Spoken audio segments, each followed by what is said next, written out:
ويثبت وعنده الكتاب الأمين المتين الكريم ونحن على ذلك لمن الشاهدين والشاكرين الحمد لله رب العالمين. محترم سامعین کرام، آئیے کچھ سننے سنانے سے قبل ہم اور آپ اپنی اور ساری کائنات کے مرکز عقیدت حضور رحمت للعالمین جناب احمد مجتبی محمد مصطفیٰ صلی اللہ تعالی علیہ وسلم کی بارگاہ بے پناہ میں درود شریف کا نذرانہ پیش کرتے ہیں، مگر جس طریقے سے میں پڑھاؤں آپ بھی میرے ساتھ مل کر بلند آواز سے پڑھیں. الصلاۃ والسلام علیک یا رسول اللہ، الصلاۃ والسلام علیک یا حبیب اللہ، الصلاۃ والسلام علیک یا نبی اللہ وعلى آلك وأصحابك يا نور الله.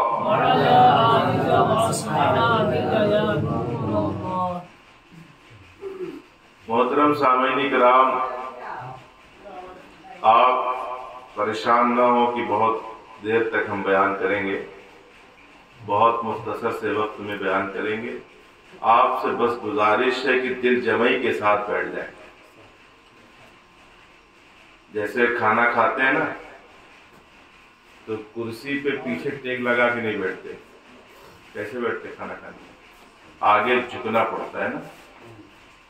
تو کھانا جیسی نعمت کو پیٹ تک پہنچانے کے لیے، منہ سے اندر لے جانے کے لیے ہمیں آگے جھکنا پڑتا ہے. تو علم دین جیسی عظیم الشان نعمت اپنے ذہن و دماغ میں لانے کے لیے ہمیں دیوار کا ٹیک چھوڑنا ہوگا. یاد ہے دیوار کا ٹیک چھوڑنے کے لیے؟ علم ادب کی تعظیم کی خاطر آگے بڑھا. اگر کوئی دقت ہے، پریشانی ہے تو مسئلہ الگ ہے، ورنہ علم دین سیکھنے کا طریقہ یہی ہے کہ ٹیک نہ لگایا جائے. کھانا کھانے کے لیے جب ہم جھکتے ہیں آگے کی طرف تو کھانا جھکیں گے آگے کی طرف تبھی لقمہ جاتا ہے. اللہ رب العزت نے ہمیں ایک نعمت دی تو اس کے لیے جھکنا پڑا، جبکہ کھانے سے کئی گنا عظیم الشان نعمت علم دین. کیا خیال ہے؟ اور آپ اندازہ لگائیں، میں کہوں کوئی لمبی چوڑی تقریر نہیں کروں گا، کچھ مطلب کی بات کروں گا جو آپ کی بھی سمجھ میں آ جائے، ہمارے بھی سمجھ میں آ جائے ہم کیا بول رہے ہیں اور کیا آپ سن رہے ہیں. ایسا نہ ہو کہ ہم کچھ بول رہے ہیں اور آپ کچھ اور سمجھ رہے ہو کہ حضرت اب بیان ختم کریں گے، آدھا گھنٹہ پورا ہو گیا، اب تو بند ہو جائیں گے.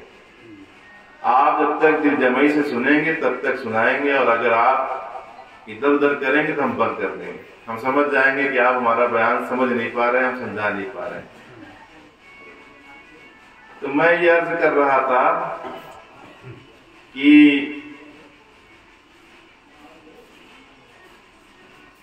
علم دین جب بندہ سیکھتا ہے، آج علم دین حاصل کرنے کے کیا ذریعہ ہے؟ اگر ہم چھوٹے ہیں، کوئی ذمہ داری نہیں ہمارے اوپر، تو ہم اپنے بچوں کو مدرسے بھیج دیتے ہیں، جاؤ پڑھ کے آؤ، حافظ بن جاؤ، عالم بن جاؤ، دین کے جانکار بن جاؤ، نماز کا طریقہ سیکھ لو، عبادت کا طریقہ سیکھ لو، اخلاق حسنہ سیکھ لو، شادی کی زندگی کیسے گزارنی ہے وہ سیکھ کے آ جاؤ، ماں باپ کا ادب کیسا کرنا ہے وہ سیکھ کے آ جاؤ. تو چھوٹے بچے تو مدرسے میں جا کر سیکھ لیتے ہیں، کیونکہ ان کے پاس وقت ہوتا ہے، ان کے پاس ٹائم ہوتا ہے، انہیں کوئی ذمہ داری نہیں ہوتی، ان کے پاس کوئی ڈیوٹی نہیں ہوتی، ان کے اوپر بس ایک ذمہ داری ہے کہ تعلیم حاصل کریں۔ اب یہ اپنا اپنا شوق ہے، کوئی علم دین سیکھتا ہے، کوئی علم دنیا سیکھتا ہے، یہ اپنا اپنا مزاج ہے، اپنا اپنا پسندیدہ عمل ہے۔ لیکن جو لوگ شادی شدہ ہو گئے، کاروبار سے جڑ گئے اور ان کے اوپر ذمہ داریاں عائد ہو گئی، اب وہ بال بچے کا خرچ اٹھا رہے ہیں، بچی کی جوان ہو رہی ہے، شادی کرنی ہے، وہ تو کاروبار میں مست ہو چکا ہے، وہ تو اپنی بزنس میں مست ہو چکا ہے، اپنی روزگار کی فکر میں رہتا ہے، صبح شام کہاں سے پیسہ لاؤں، کہاں سے بچوں کا پیٹ بھروں۔ اب اس سے کہو کہ جا کے مدرسہ میں تعلیم حاصل کرو، نہیں کر پائے گا۔ تو یہ جو محفل ہے، کبھی میلاد رسول کے نام سے، کبھی جشن غوثیہ کے نام سے، کبھی میلاد خواجہ کے نام سے، کبھی میلاد کلیر کے نام سے، طرح طرح کے بزرگوں کے نام سے ہم محفلیں سجاتے ہیں۔ اس کے پیچھے کئی مقصد ہے۔ ایک مقصد تو یہ ہے کہ ہم اپنے محبوب کا تذکرہ کریں، اپنے بزرگ کو یاد کریں، ان کی کہانی سنیں، ان کا واقعہ سنیں، اور دوسرا جو سب سے اہم مقصد ہوتا ہے، جو سب سے عظیم الشان مقصد ہوتا ہے، وہ یہ ہوتا ہے کہ علم دین حاصل کریں۔ گویا یہ ہم کلاس میں بیٹھے ہیں، یہ انداز کلاس کا جدا گانا ہے، لیکن ہے کلاس، ہے سیکھنے کی جگہ۔ اگر آپ سیکھنے کی نیت سے بیٹھیں گے تو معاملہ سمجھ میں آئے گا، اور اگر مزہ لینے کی نیت سے بیٹھیں گے تو ہماری تقریر پلے نہیں پڑے گی۔ اور بندے کو کبھی بھی سیکھنے کے مرحلے سے باہر نہیں ہونا چاہیے۔ زندگی میں جب بھی موقع ملے، جہاں بھی موقع ملے، سیکھنے کا موقع چھوڑنا نہیں چاہیے۔ میں آپ کو ایک بہت ہی پیارا واقعہ بتاؤں، آپ سنیں گے تو جھوم جائیں گے کہ علم دین حاصل کرنے کا کیا مقام ہے، کیا فضیلت ہے، کیا مرتبہ ہے۔ ایک بار ہمارے آقا، آپ کے آقا جناب محمد رسول اللہ صلی اللہ علیہ وسلم مسجد نبوی شریف میں تشریف فرما ہے، بیٹھے ہیں، ایک صحابی آتے ہیں، بات چیت کرنے لگتے ہیں، محو گفتگو ہیں، باتیں ہو رہی ہیں، اتنے میں جبریل امین آتے ہیں، عرض کرتے ہیں یا رسول اللہ، آپ جس صحابی سے بات کر رہے ہیں، جس دیوانے سے آپ گفتگو کر رہے ہیں، جس سے آپ بات چیت کر رہے ہیں یا رسول اللہ، یہ دیوانہ، یہ آپ کا غلام، یہ آپ کا مستانہ، یہ آپ کا چاہنے والا، یہ صحابی کچھ دیر کے بعد انتقال کر جائیں گے۔ جبریل امین فرما رہے ہیں، عرض کر رہے ہیں حضور سے، یا رسول اللہ، یہ آپ کے صحابی کچھ دیر کے بعد دنیا سے رخصت ہو جائیں گے۔ آپ ذرا توجہ دیں، اندازہ لگائیں۔ ہمیں کوئی کہہ دے کہ بھائی صاحب بس آدھا گھنٹہ کے بعد آپ کو موت آنی ہے، آپ اندازہ لگائیں جن کو پھانسی کا سزا ہو جاتا ہے کیسے قدم ڈگمگاتے ہیں۔ انہیں موت سامنے جب نظر آتی ہے تو دنیا کالی نظر آتی ہے۔ تو جب ان صحابی کے بارے میں فرشتے نے بتایا کہ کچھ دیر کے بعد انتقال کر جائیں گے، مصطفیٰ جان رحمت صلی اللہ علیہ وسلم نے یہ بات اپنے اس دیوانے کو بتا دیا، اپنے اس صحابی کو بتا دیا کہ اے پیارے، کچھ دیر کے بعد تم انتقال کر جاؤ۔ لیکن آپ ذرا سوچو کہ ان کا کیسا ایمان تھا، کتنا مضبوط ایمان تھا، کیسا کیسی نبی سے محبت کرتے تھے، ان کے دل میں نیک اعمال کا جذبہ کتنا تھا۔ جب انہوں نے اپنی موت کے بارے میں سنا، اپنے فنا کے گھاٹ اترنے کے بارے میں سنا، تو گھبرائے نہیں، بے چین نہیں ہوئے، بے قرار نہیں ہوئے کہ یا رسول اللہ میرے بچوں کا کیا ہوگا، یا رسول اللہ میری بیوی کا کیا ہوگا، میرے گھر والوں کا کیا ہوگا۔ اللہ اکبر، آپ سنیں گے حیران ہو جائیں گے۔ وہ صحابی عرض کرتے ہیں یا رسول اللہ، آپ ارشاد فرمائیں اس وقت میرے لیے کون سا عمل بہتر ہوگا۔ یا رسول اللہ یہ جو تھوڑا سا وقت بچا ہے اس میں کون سا عمل کروں، کون سی عبادت کروں، کون سی نماز پڑھ لوں، کون سی بندگی کر لوں؟ اللہ اللہ، نہ گھر یاد آ رہا ہے، نہ بیوی یاد آ رہی ہے، نہ بچے یاد آ رہے ہیں، نہ کاروبار یاد آ رہا ہے۔ وہ کیسا ایمان تھا کہ اپنی آخرت کی فکر کرتے ہوئے عرض کرتے یا رسول اللہ آپ ارشاد فرمائے کون سا عمل کروں، کون سا عمل کروں؟ بات سمجھ میں آ رہی نا؟ تو حضور علیہ الصلوۃ والسلام نے فرمایا اس وقت اگر تمہارے لیے سب سے بہتر کوئی عمل ہے تو علم دین حاصل کرنے کا لگا۔ آپ نے سنا ہوگا نا کہ سیکھنے کا جو وقت ہوتا ہے ماں کی گود سے قبر کی لہر تک، یعنی ماں کی گود میں بچہ آتا ہے وہاں سے سیکھنا شروع ہو جاتا ہے اور قبر کی لہر تک سیکھتا ہے، لیکن نہ ہم ماں کی گود میں سیکھتے نہ قبر کی لہر تک سیکھتے، صرف پیسہ کماتے ہیں اور ہر جگہ دیکھتے ہیں کہاں فائدہ ہونے والا دنیا کا۔ لیکن یہ مقولہ، یہ جو مقولہ تھا، یہ محاورہ تھا، وہ غلط نہیں تھا بلکہ حدیث کے پس منظر میں تھا۔ نبی پاک صلی اللہ علیہ وسلم نے فرمایا تمہارے لیے سب سے بہتر عمل اگر کوئی ہے تو علم دین حاصل کرنا ہے۔ آپ ذرا اندازہ لگائیں، یہ جو وقت تھا نا یہ عصر کے بعد کا وقت تھا اور انتقال کا جو وقت تھا مغرب سے پہلے کا تھا۔ آپ ذرا اندازہ لگائیں کہ وہ صحابی عصر کی نماز پڑھ چکے ہیں اور مغرب سے پہلے انتقال کر جانا ہے، مغرب سے پہلے دنیا سے رخصت ہو جانا ہے۔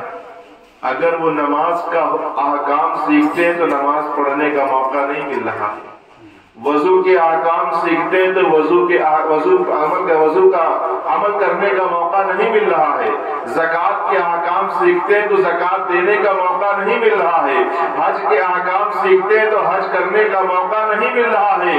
غرض کی وہ کوئی بھی شرعی بات سیکھتے ہیں اس شرعی بات پر عمل کرنے کا انہیں موقع نہیں مل رہا ہے، لیکن اللہ کے نبی فرماتے ہیں تمہارے لیے سب سے بہتر عمل اگر کوئی ہے تو علم دین حاصل کرنا ہے۔ اب آپ بتاؤ اگر اور کوئی عمل بہتر ہوتا تو آپ فرماتے ہیں جاؤ نماز پڑھ لو، 2 رکعت جاؤ قرآن کی تلاوت کر لو۔ پتا کیا چلا؟ علم دین حاصل کرنے سے، علم دین حاصل کرنا یہ سب سے بہترین عمل ہے۔ اور آج ہم یہاں جو بیٹھے ہیں کیا حاصل کرنے بیٹھے ہیں؟ علم دین، دین کی باتیں سیکھنے بیٹھے ہیں۔ اور اس نیت سے جب بیٹھیں گے نا تو یہ کمرہ، یہ حجرہ نہیں رہ جائے گا، یہ کمرہ نہیں رہ جائے گا، حدیث پاک کی روشنی میں جنت کی کیاری بن چکی ہے۔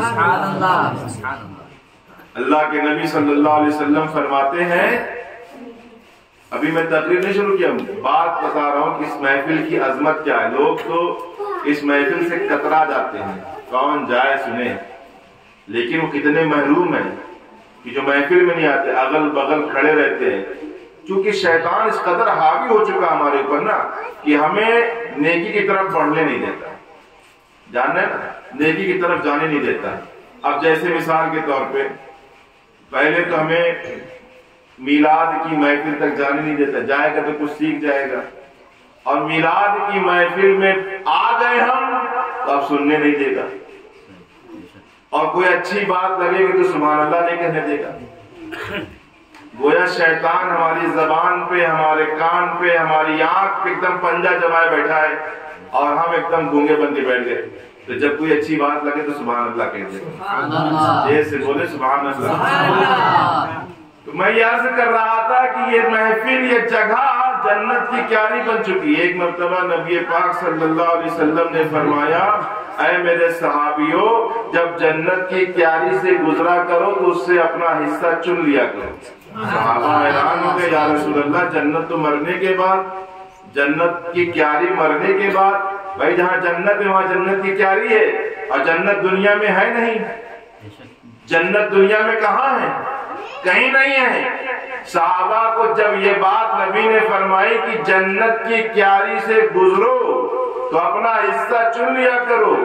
صحابہ حیران ہو گئے، یا رسول اللہ جنت کی تیاری دنیا میں، اور وہ بھی جنت کی تیاری سے گزرو، اس کا مطلب ہم گزرتے ہیں، وہ جنت کی تیاری کیا ہے یا رسول اللہ؟ میرے آقا نے فرمایا جہاں دین کی بات سیکھی اور سکھائی جاتی ہے اللہ اپنی رحمت سے اسے جنت کی تیاری بنا دیتا ہے، اسے جنت کی تیاری بنا دیتا ہے۔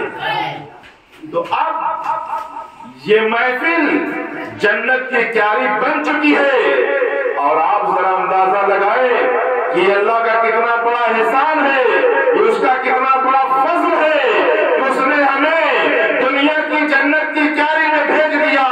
ہمیں اللہ کی رحمت سے امید ہے کہ جب دنیا میں جنت کی تیاری میں داخل فرما دیا تو کل قیامت کے دن ہمیں جنت میں بھی داخل فرما دے گا۔ آج دن جمعی کے ساتھ بیٹھنا ہے، شیطان کو ہرانا ہے انشاءاللہ۔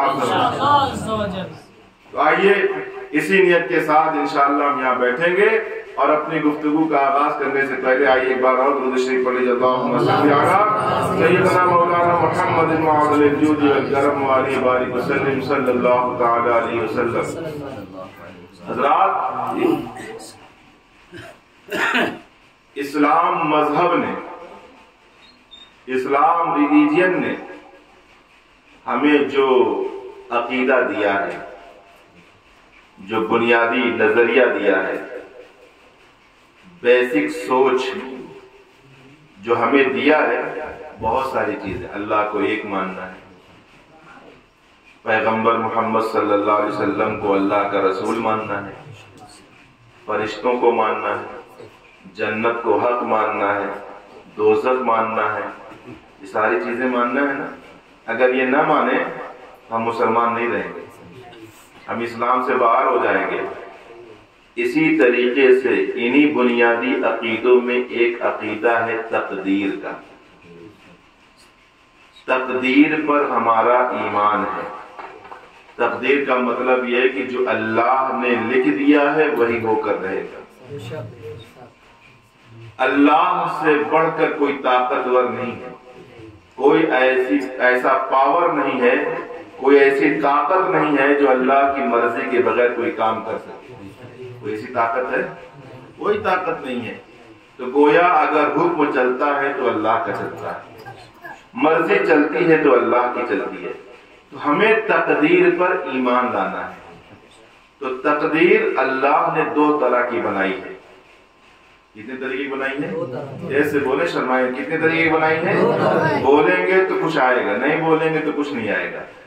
اللہ نے تقدیر دو طرح کی بنائی ہے، ایک تقدیر مبرم ہے اور ایک تقدیر معلق ہے۔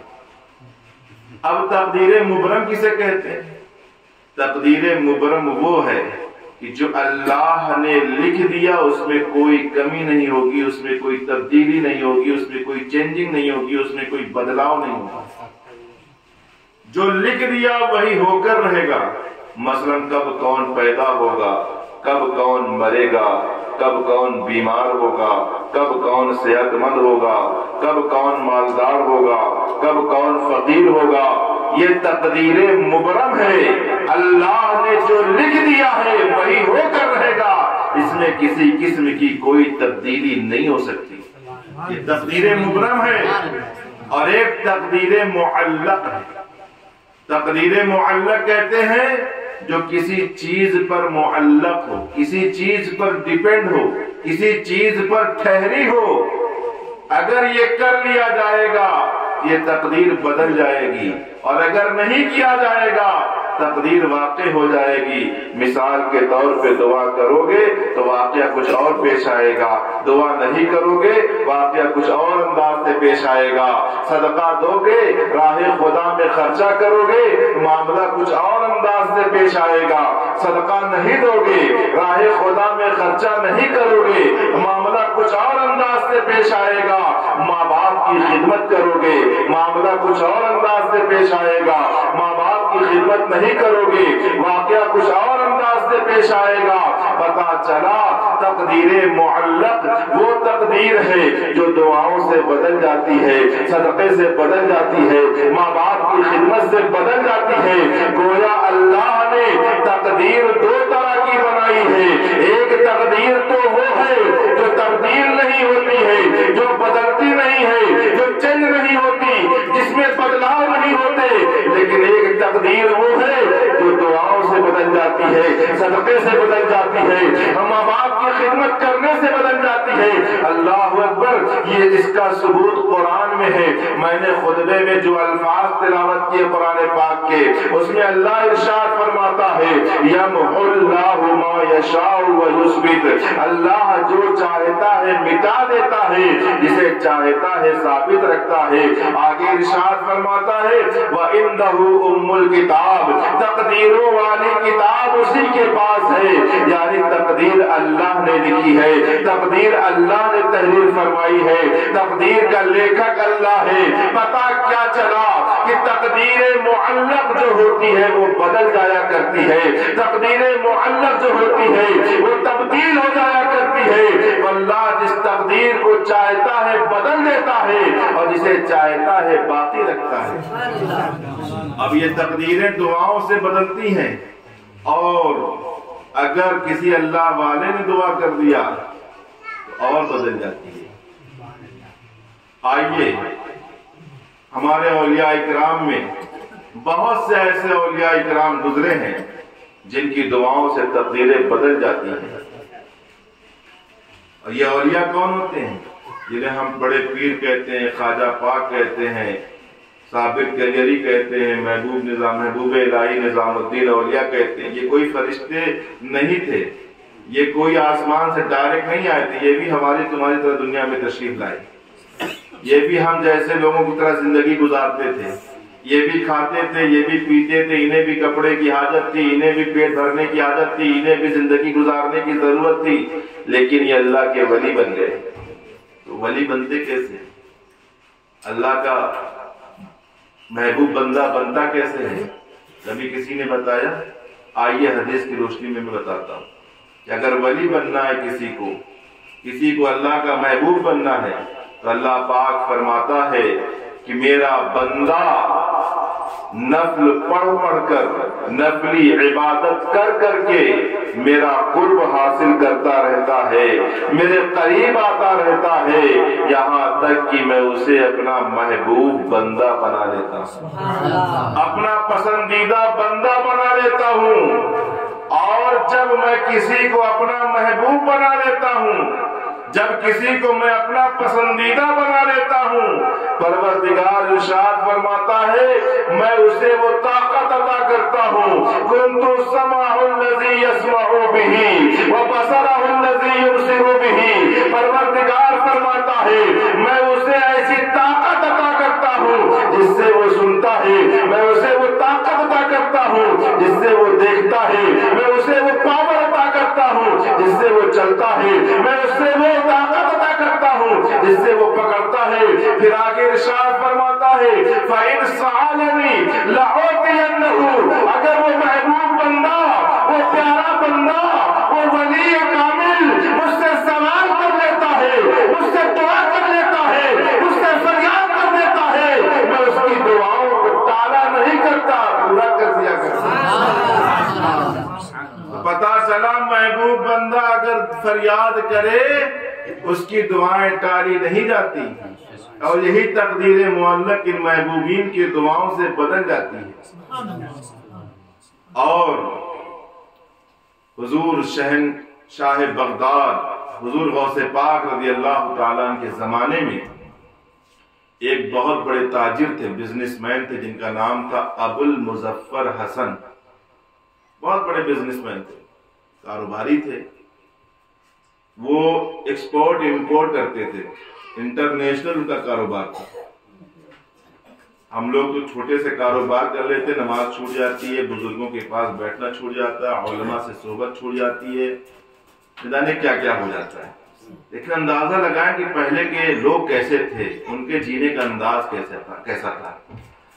ابو المظفر حسن یہ بہت بڑے تاجر تھے، حضور غوث پاک کا زمانہ ہے، حضور غوث پاک دنیا میں تشریف رکھتے تھے۔ تو انہوں نے ارادہ بنایا تاجر صاحب نے، بزنس مین نے، کہ ہم ملک شام جا کر تجارت کریں گے، ملک شام میں جا کر بزنس کریں گے۔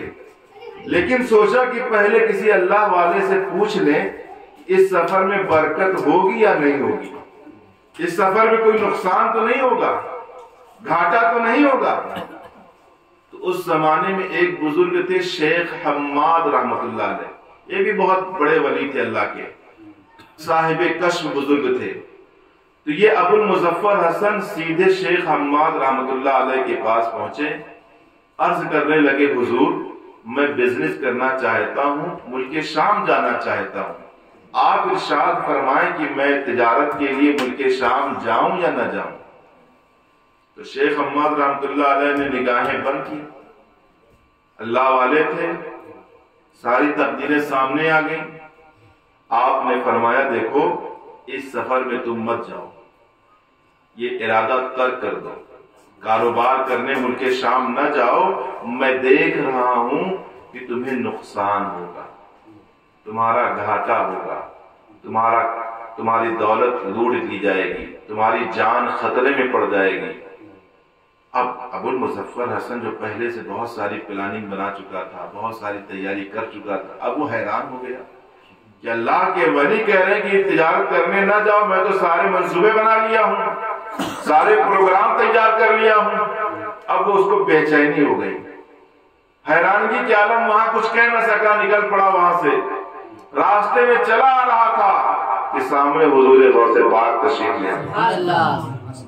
حضور غوث پاک رضی اللہ تعالیٰ عنہ کو دیکھا، ٹھہر گیا، عرض کرنے لگا حضور میں ملک شام تجارت کے لیے جانا چاہتا ہوں، آپ ارشاد فرمائیں میں جاؤں یا نہ جاؤں۔ حضور غوث پاک نے فرمایا جاؤ، تمہیں اس کاروبار میں برکت ہوگی، تمہیں فائدہ ہوگا، تمہیں منافع ہوگا، تم بالکل ملک شام تجارت کرنے کے لیے جاؤ۔ اب ابو المظفر حسن سوچنے لگا یا اللہ، شیخ حماد بھی اللہ کے ولی ہیں، غوث اعظم بھی اللہ کے ولی ہیں، لیکن انہوں نے تو منع کر دیا ہے، غوث پاک فرما رہے ہیں جاؤ برکت ہوگی۔ بہرحال وہ غوث پاک کے کہنے پر عمل کیا، ملک شام چلا گیا، تجارت کیا، بزنس کیا، کاروبار کیا، اسے اللہ نے بڑا فائدہ دیا، بہت منافع پہنچایا۔ ایک دن ایسا ہوا کہ 1000 درہم کی تھیلی وہ کہیں رکھا اور بھول گیا۔ پھر جب شام میں سویا تو خواب میں کیا دیکھتا ہے کہ ڈاکوؤں نے حملہ کر دیا ہے، چوروں نے حملہ کر دیا ہے، میری جان خطرے میں ہے، میری جان مارنے پر آمادہ ہے۔ وہ گھبرا کر آنکھ کھل جاتی ہے اس کی، اب وہ دیکھتا ہے پیشانی پہ پسینہ ہے، لیکن نہ چور ہے، نہ ڈاکو ہے، نہ بدماش ہے۔ بہرحال وہ پھر کچھ دیر کے بعد اسے وہ بھولی ہوئی تھیلی یاد آ جاتی ہے۔ جب وہ بغداد واپس آتا ہے، جب بغداد لوٹتا ہے تو آ کر سوچنے لگتا ہے کہ میں پہلے شیخ حماد کے پاس جاؤں یا حضور غوث اعظم کے پاس جاؤں۔ میں شیخ حماد کے پاس حاضر ہو جاؤں جنہوں نے مجھے منع کیا تھا، یا پہلے غوث اعظم کے دربار میں حاضر ہو جاؤں۔ اتنا سوچ رہا تھا کہ شیخ حماد رحمت اللہ علیہ خود ہی تشریف لے آئے، شیخ حماد خود ہی تشریف لے آئے اور کہنے لگے ابو المظفر حسن تجھ پر حق بنتا ہے کہ تو پہلے غوث اعظم کی بارگاہ میں جا، کیونکہ غوث اعظم محبوب ربانی ہے۔ تیرے ملک شام جانے کے بعد، تیرے تجارت کے لیے نکلنے کے بعد، غوث اعظم نے اللہ کی بارگاہ میں 70 دفعہ تیرے لیے دعا کیا ہے، 70 مرتبہ فریاد کیا ہے، 70 مرتبہ دعا مانگی ہے۔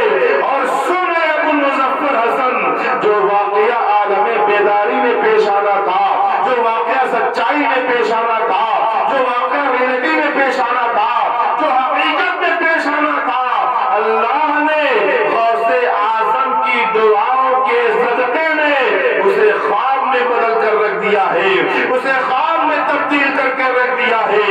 اے ابو المظفر حسن، تیرے اوپر حق ہے کہ تو پہلے غوث اعظم کے پاس چلا جا۔ نعرہ تکبیر، نعرہ رسالت، جشن غوث الورا۔ شیخ خمار فرماتے کہ غوث اعظم یہ محبوب ربانی ہیں، اور حدیث پاک میں فَإِنْ سَأَلَنِي لَأُعْطِيَنَّهُ، میرا محبوب جب مجھ سے مانگ لیتا ہے، مجھ سے دعا کر دیتا ہے، مجھ سے کسی چیز کی فریاد کر دیتا ہے، میں اس کی فریاد کو ٹالا نہیں کرتا۔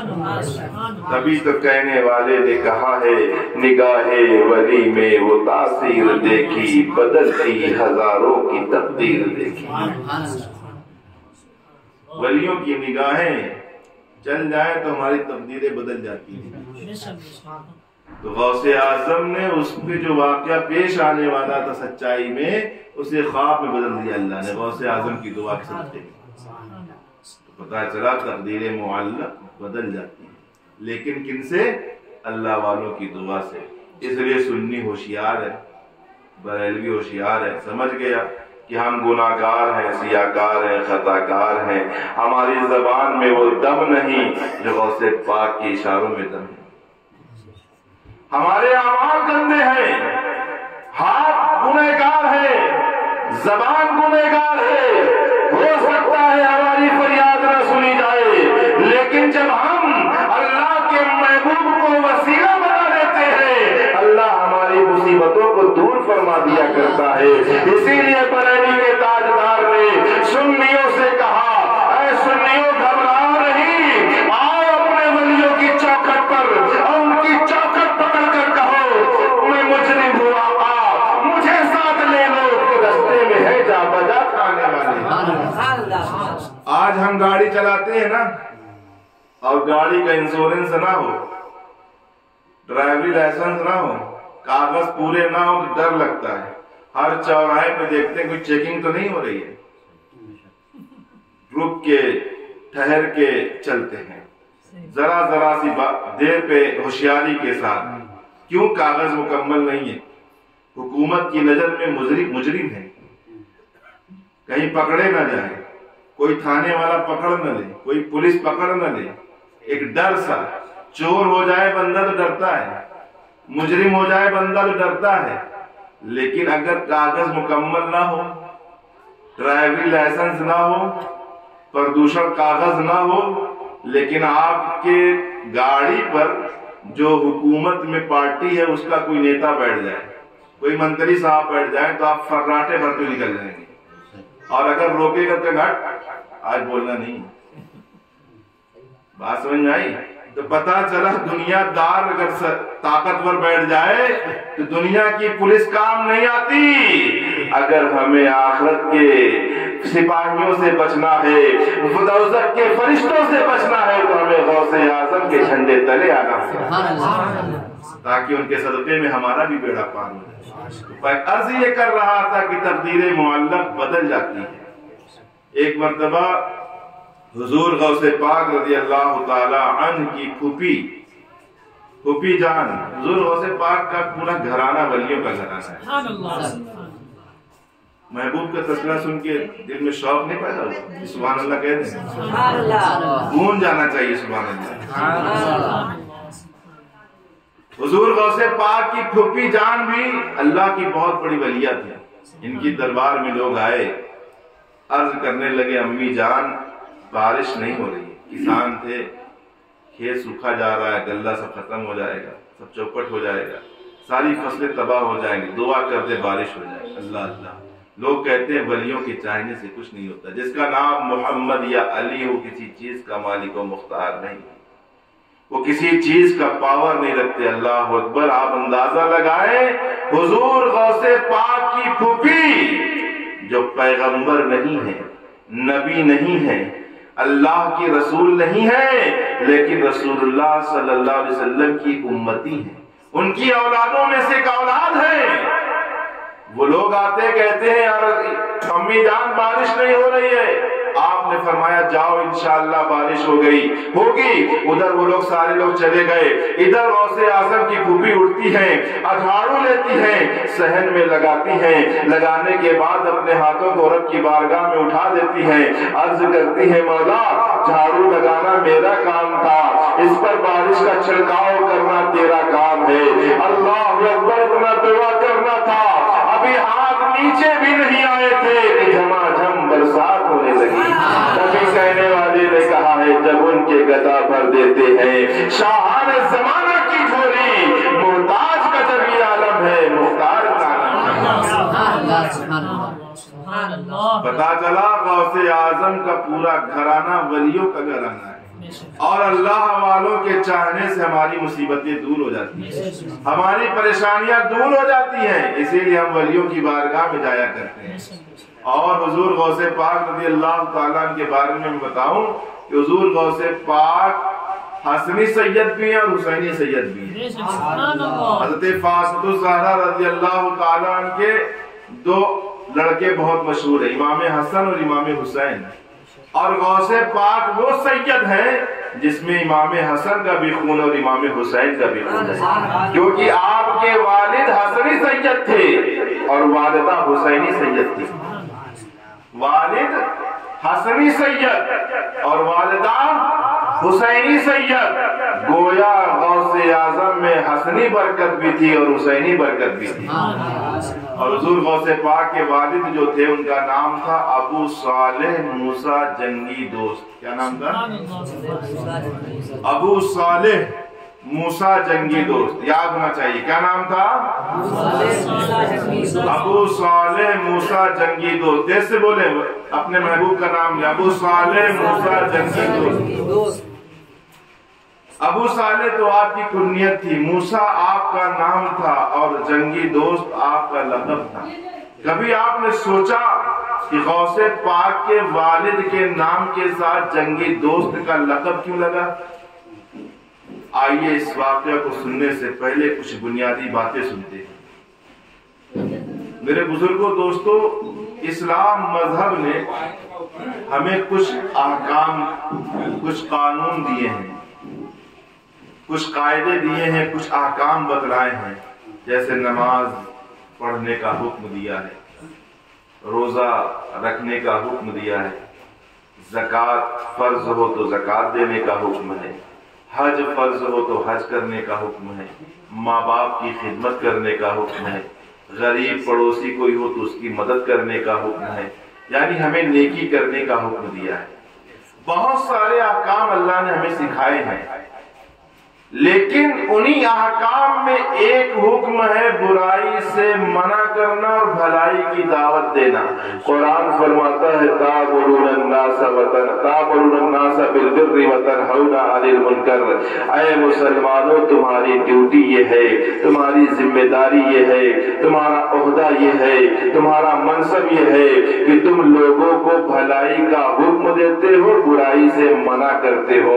گویا اسلام نے ہم مسلمانوں پہ دو ذمہ داری لگائی ہے, ہم کو دو ڈیوٹی دی ہے کہ ہم لوگوں کو بھلائی کا حکم کرتے رہے اور برائی سے منع کرتے رہے. یہ اسلام کی طرف سے ہمیں ڈیوٹی ملی ہے. آپ اندازہ لگائیں, اس حکم میں صرف امام صاحب نہیں ہے, اس حکم میں صرف مولانا صاحب نہیں ہے, صرف مفتی صاحب نہیں ہے کہ وہی بھلائی کا حکم دیں گے, وہی برائی سے روکیں گے. ہمارا تو کام ہے چوراہے پہ بیٹھ کے گالی بکنا, ہمارا تو کام ہے چوراہے پہ بیٹھ کے جھوٹ بولنا, ہمارا تو کام ہے چوراہے پہ بیٹھ کے غیبت کرنا, ہمارا تو کام ہے چوراہے پہ بیٹھ کر کسی کی عزت اچھالنا. نہیں نہیں پیارے, جیسے ہی آپ نے کلمہ پڑھا لا الہ الا اللہ محمد الرسول اللہ, جیسے ہی آپ اسلام کے دائرے میں آئے, جیسے ہی آپ نے اسلام کا لبادہ اوڑھا, جیسے ہی اسلام کو آپ نے سینے سے لگایا, اسلام آپ سے مطالبہ کرتا ہے, اسلام آپ کو ایڈریس کرتا ہے, اسلام آپ کو مخاطب کرتا ہے. اے مسلمان بننے والے بندے, اے اسلام اپنانے والے بندے, اے اسلام کو سینے سے لگانے والے, سن, تیری ذمہ داری یہ ہے کہ آج سے تو برائی سے منع کرے گا, بھلائی کا حکم دے گا. لیکن اللہ اکبر, آج نہ جانے کتنا کلمہ پڑھنے والے لوگ ہیں, نہ جانے نبی کے محبت کا دم بھرنے والے لوگ ہیں, لیکن لوگ برائی سے نہ منع کرتے ہیں نہ بھلائی کا حکم دیتے ہیں. نہ ہم بھلائی سے بھلائی کا حکم کرتے ہیں اور نہ برائی سے منع کرتے ہیں. اور آپ یاد رکھیے گا, اگر ہم برائی سے منع کرنا چھوڑ دیں گے, برائی کو ٹوکیں گے نہیں, برائی پہ لگام نہیں لگائیں گے, برائی پہ پنجے نہیں ڈالیں گے, تو برائی تیزی سے پھیلے گی, برائی کی رفتار بڑھ جائے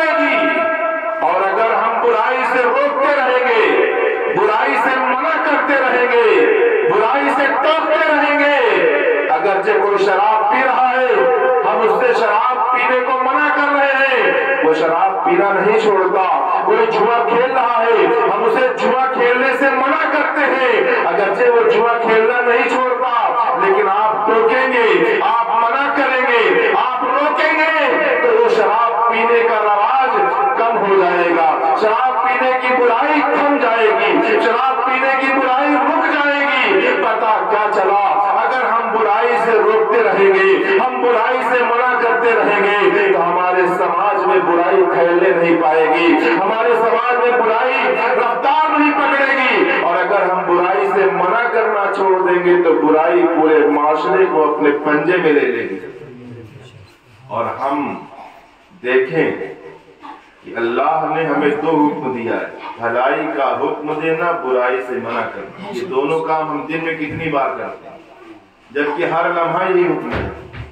باپ ہیں، آپ کسی بچے کے والد ہیں، آپ کی ذمہ داری ہے کہ اپنے بچے کو بھلائی کا حکم دیتے رہیں، برائی سے منع کرتے رہیں۔ آپ کا بچہ آپ کے سامنے نماز نہیں پڑھتا، آپ کبھی ٹوکتے ہیں؟ بچے جاؤ نماز پڑھے، کبھی اس سے پوچھتے ہیں کہ نماز پڑھنے گئے تھے؟ پوچھیں گے کیا؟ جب پلٹ کر دیکھا تو اپنا ہی کاشانہ خالی تھا، اپنا ہی محل ویران تھا، خود ہی نماز نہیں پڑھا، تو کیسے بچے کو کہیں گے؟ جب آپ نماز پڑھنے کے لیے دعوت ہی نہیں دیں گے، جس طرح آپ بے نمازی ہیں، آپ کی اولاد بھی بے نمازی ہے۔ آپ ذرا سوچیں، ہمارے ذمے اللہ نے جو بچہ دیا ہے، ہمیں جو اولاد دی، اولاد بہت بڑی نعمت ہے، لیکن اس اولاد کو ہم نے رب کا اطاعت گزار نہیں بنایا، رب کا فرما بردار نہیں بنایا۔ ارے جو بچہ رب کا فرما بردار نہ ہو، جو اولاد رب کی اطاعت گزار نہ ہو، جو اولاد رب کی بات نہ مانے، وہ بڑا ہو کر ماں باپ کی بات کیا مانے گا؟ آپ لاکھ تعویذیں دکھاتے رہو، لاکھ دعا کراتے رہو، لاکھ گنڈے جلاتے رہو، لاکھ چراغے جلاتے رہو، جس اولاد کو تم نے رب کا فرما بردار نہیں بنایا، وہ اولاد بڑھاپے میں تمہارے کام آنے والی نہیں ہے۔ میری ملت کے نوجوانوں، حدیث پاک میں ہے کلکم مسئول وکلکم راعٍ، اللہ کے نبی فرماتے ہیں کہ تم سب کے سب ذمہ دار ہو، اور ہر بندے سے اس کی ذمہ داری کے بارے میں سوال کیا جائے گا۔ باپ ہے تو بچے کے بارے میں سوال کیا جائے گا، ماں ہے اس سے بھی اولاد کے بارے میں پوچھا جائے گا، بھائی ہے اس سے بھی پوچھا جائے گا، بہن ہے اس سے بھی پوچھا جائے گا کہ تم نے اپنی بہن کو پردے میں رکھا یا نہیں رکھا، بہن سے پوچھا جائے گا تم نے اپنے بھائی کو نماز کے لیے کہا کہ نہیں کہا، باپ سے پوچھا جائے گا تم نے اپنی اولاد کو نماز کے لیے کہا کہ نہیں کہا، ماں سے پوچھا جائے گا کہ تم نے اپنی اولاد کو اللہ کی اطاعت کرنے کے لیے کہا کہ نہیں کہا۔ میری ملت کے نوجوانوں، حدیث پاک میں ہے کہ ایک عورت کل قیامت کے دن 4 مردوں کو جہنم میں لے کے جائے گی۔ کتنے مردوں کو؟ 4 مردوں کو ایک عورت۔ آج ہم اپنی گاڑی کمائی اپنی عورتوں پہ، اپنی بچیوں پہ، اپنی بہنوں پہ قربان کر دیتے ہیں، اور وہ لپسٹک لگا کے، میک اپ کر کے بے پردہ بازاروں میں پھرتی ہے۔ یہ آپ کی نیک نامی نہیں ہے، دنیا میں لوگ واہوائی کر بھی دیں گے تو قیامت میں یہ آپ کے نامہ اعمال میں گناہ لکھا جا رہا ہے۔ میرے ملت کے نوجوانوں، برائی سے منع کرنا یہ ہماری ذمہ داری ہے، ہم سب کی ذمہ داری ہے، بھلائی کا حکم دینا ہم سب کی ذمہ داری ہے۔ حدیث پاک میں ہے کہ ایمان کے 3 درجے ہیں۔ ایک درجہ ہے کہ جب کسی برائی کو ہوتے ہوئے دیکھو تو ہاتھ سے روک دو، ہاتھ سے منع کر دو، اور اگر ہاتھ سے نہیں روک سکتے، اتنی طاقت نہیں ہے، تو زبان سے کہہ دو کہ یہ کام برا ہو رہا۔ اگر زبان سے بھی کہنے کی طاقت نہیں ہے تو دل سے برا جانو۔ اور ہم برا جانتے ہیں یا نہیں جانتے، ٹیسٹر لگا کے چیک کریں، ایمان کا ٹیسٹر لگا کے چیک کریں کہ ہمارے اندر ایمان ہے یا نہیں ہے۔ کیونکہ علماء فرماتے ہیں کہ اگر کسی نے گناہ کو گناہ سمجھ کے کیا تو گنہگار ہو،